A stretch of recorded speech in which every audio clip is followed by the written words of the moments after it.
Welcome back to The Mentors. This is Vadim. And Sergey. And you're listening to our weekly segment called the 5-Minute Pick-Me-Up, where we tell you stories to motivate you for the week to come.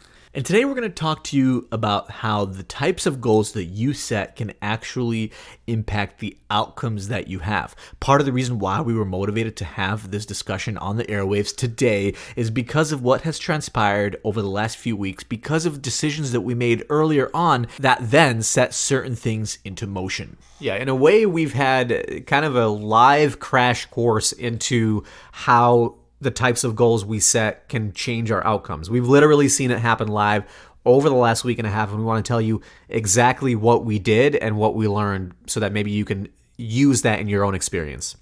So a couple of weeks ago, as you guys know, we launched the initiative for School 16 to offer some free live classes for people that were looking to get into tech, to create some general awareness, and to also provide some education for people that had more free time on their hands. Within the first week or so, we noticed that we actually had some momentum. People were signing up, there was interest, and we had, I would say, about 80 or 90 signups just through organic interest alone. We posted on social media, LinkedIn, a little bit on Facebook, but LinkedIn was the medium that worked really well, and it worked.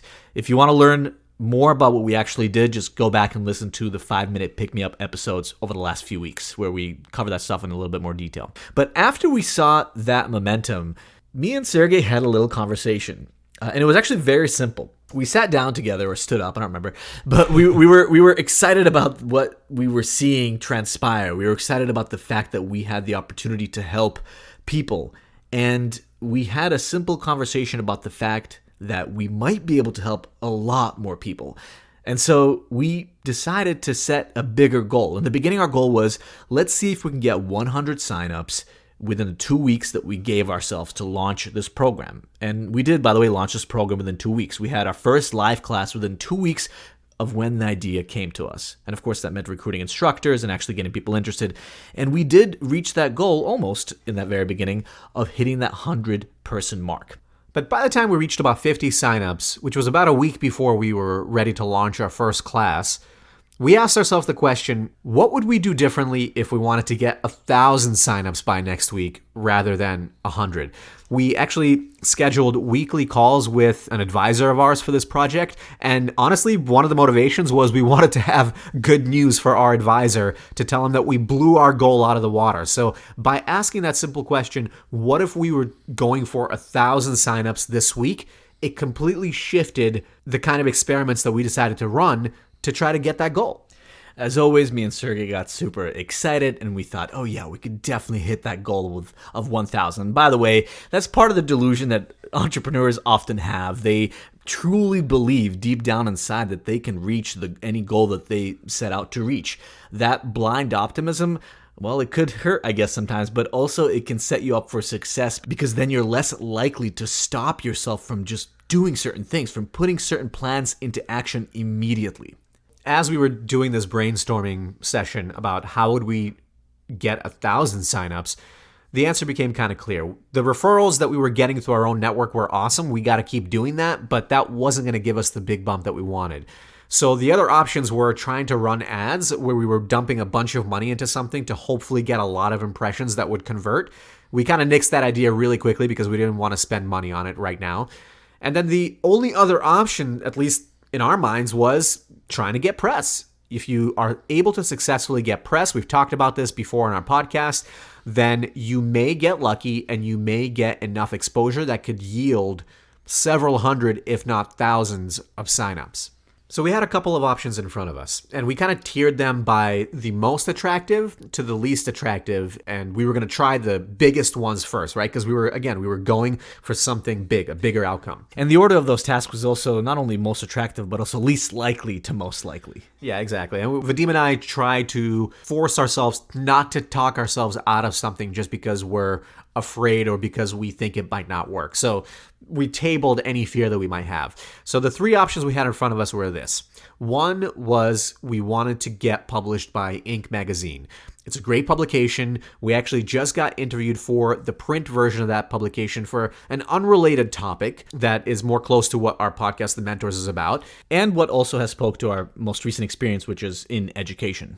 So, just because you're interviewed for one article doesn't mean that somebody's going to give you a free pass for another full article for something that you're trying to promote. But we did have that context. So the very first thing we did is we emailed that editor with a pitch. So again, that was the most attractive option, Inc. magazine. The second most attractive option was Entrepreneur magazine. Now, why did we treat those differently?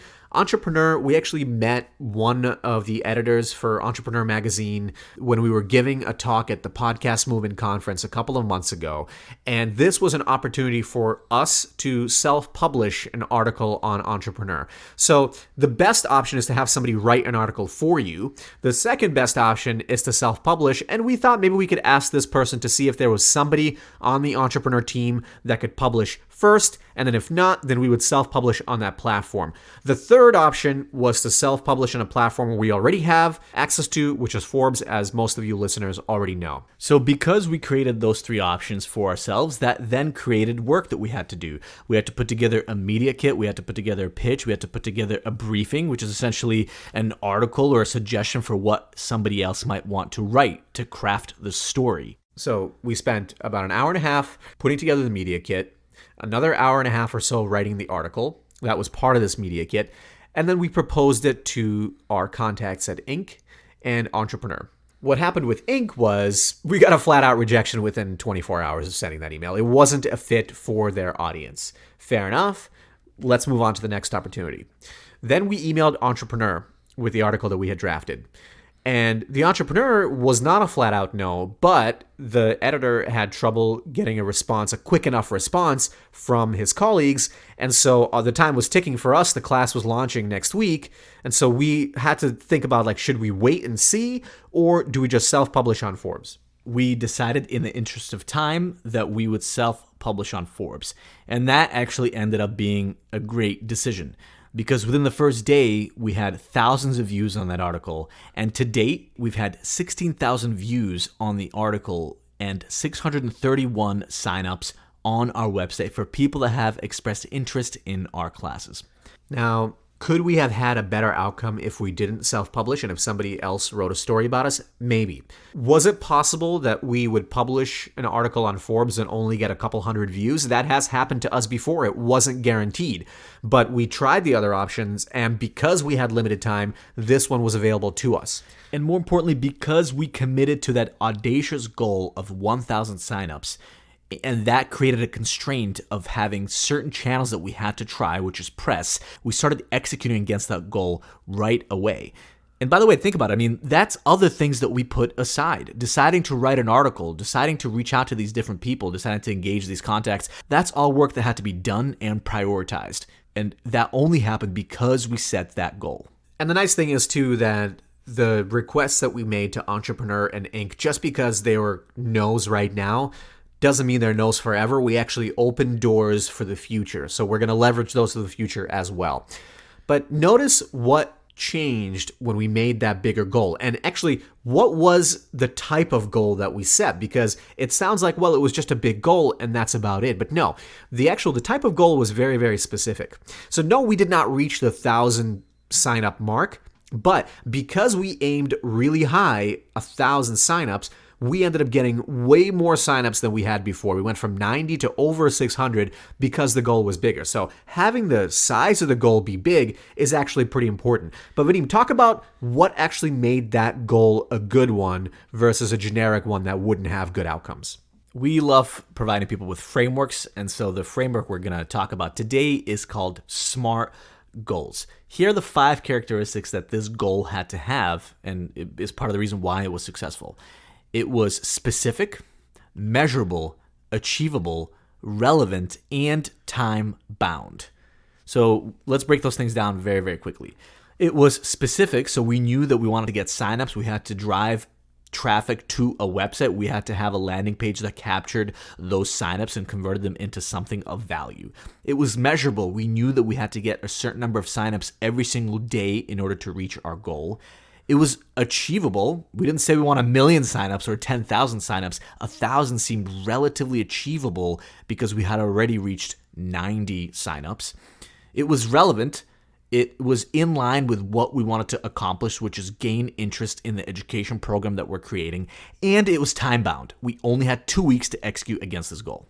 Yeah, we had to get the results before, obviously, the first class started, so that created a lot of urgency for us. We like this framework because, again, it makes it very clear what you should do and how you should set that goal. And it forces you to think about what is important for you now, right? It's not a long-term goal. I would call it maybe like a milestone that you're trying to reach, let's say in 3 months.